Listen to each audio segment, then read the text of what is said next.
హిందూ నమస్కారం. మహారాష్ట్రలో కాలేజీకి వెళ్తున్నట్టు ఒక హిందూ అమ్మాయిని వెంటబడి ఆ అమ్మాయిని ఏదో విధంగా ప్రేమ పేరుతోటి మోసపూరితంగా అమ్మాయిని ఏదో విధంగా ప్రేమలో పడేసిందన్నమాట. ప్రేమలో పడేసి ఇంట్లో వాళ్ళని ఎదిరించే విధంగా మైండ్ వాష్ చేసి ఇంట్లో వాళ్ళని ఎదిరించి ఆ అమ్మాయి బయటకు వచ్చేసిందనమాట. అతనే దేవుడు అన్న విధంగా బయటకు వచ్చేసింది. ఇంట్లో వాళ్ళందరూ అప్పుడు ఆ అమ్మాయికి శత్రువుగా కనిపించారనమాట. అయితే కొద్ది రోజుల తర్వాత ఒక నెల నిండక ముందుకే ఆ అమ్మాయిని బొట్టు తీసేసేయి, నువ్వు గాజులు తీసేసేయి, నువ్వు బుర్కా ధరించు అనేసి ఈ విధంగా బలవంతం పెడుతున్నారన్నమాట. ఆ అమ్మాయి ఏమన్నదంటే, నీ సాంప్రదాయం ఏదైతే ఉందో నువ్వు టోపీ పెట్టుకో, నువ్వు నమాజ్ చేయి, నీ సాంప్రదాయం నువ్వు కంటిన్యూ చేయి, నేను నా హిందూ సాంప్రదాయాన్ని నేను కంటిన్యూ చేస్తా, నేను ఇదే విధంగా నేను పూజలు చేసుకుంటా, నేను బొట్టు పెట్టుకుంటా అనేసి అమ్మాయి చెప్తే ఆ విషయం వినంగానే ఇంట్లో అందరూ కలిసేసి ఆ అమ్మాయిని చంపేశారన్నమాట. ఆ అబ్బాయి కూడా మొత్తం అందరూ కలిసేసి చంపేశారన్నమాట. ఈ సెక్యులర్ నాయకులందరికీ కండ్లా కనపడట్లేదా ఇది?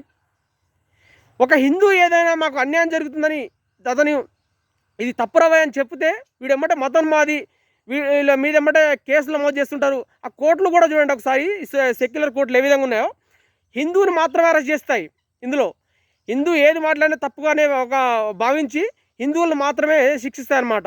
ఈ కేసులన్నీ రాజసింగ్ లాంటి వాళ్ళ మీద ఇంకా పీడిఎక్లు ఏ విధంగా పెడుతున్నారో ఇవన్నీ కూడా హిందువులు మాట్లాడితేనే కేసులు పెడతారు. హిందూ ఏతరులు ఎవరైతే మాట్లాడినా ఎవడు అంట నీచానికి దిగజారినా కానీ వాళ్ళని మొత్తం కూడా సెక్యులర్ భావజాలంతో చూస్తారన్నమాట. వాళ్ళని ఓన్లీ హిందూయేతరులు ఎవరైతే చేసినా కానీ వాళ్ళు సెక్యులర్ అనమాట.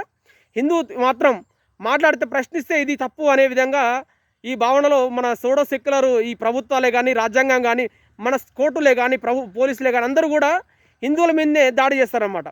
చూడండి, ఇంత జరిగినా అతని మీద కేసు నమోదు కాలే.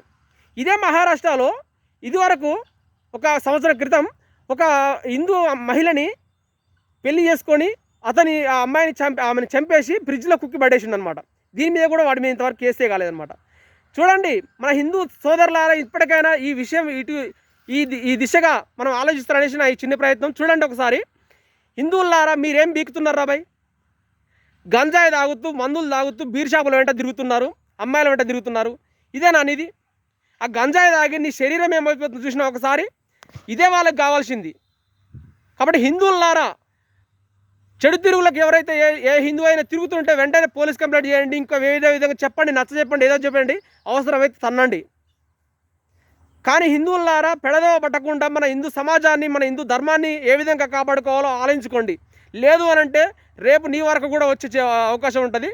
కాబట్టి తస్మాత్ హిందూ సమాజమా, హిందువులారా, ఇకనైనా హిందూ యువతలారా ఇప్పుడైనా ఆలోచిస్తారనేసి ఈ లవ్ జిహాద్ పేరుతోటి అమ్మాయిలు ఎవరైతే మోసపోతున్నారో వాళ్ళకి నచ్చ చెప్పండి, ఇట్లా జరుగుతుంది, ఈ విధంగా జరుగుతుందని చెప్పండి. లేదు అనంటే మన హిందూ సమాజాన్ని మనమే చేతులారా పోగొట్టుకున్న వాళ్ళ విత్తం.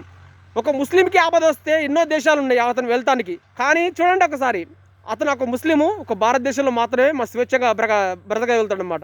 ఏ పాకిస్తాన్కి వెళ్ళినా, ఎక్కడికి వెళ్ళినా కానీ, ఏ ఇరాన్కి వెళ్ళినా కానీ బాంబులు మొత్తం వాళ్ళు చంపేసుకుంటారు. కాబట్టి హిందువులే నిజమైన సెక్యులర్లు అనమాట. కాబట్టి ఈ దేశానికి సెక్యులర్ అనే పేరే అవసరం లేదు. ఈ దేశాన్ని రాజ్యాంగం కూడా సెక్యులర్ అనే పదాన్ని తొలగించాలి. లేదు అనంటే మన హిందూ సమాజం మన దేశాన్ని నుంచి తరమవేయబడుతుంది. కాబట్టి హిందువులారా ఇకనైనా బుద్ధి తెచ్చుకుంటారనేసి ఈ దిశగా ఆలోచిస్తారనేసి నా చిన్ని ప్రయత్నం.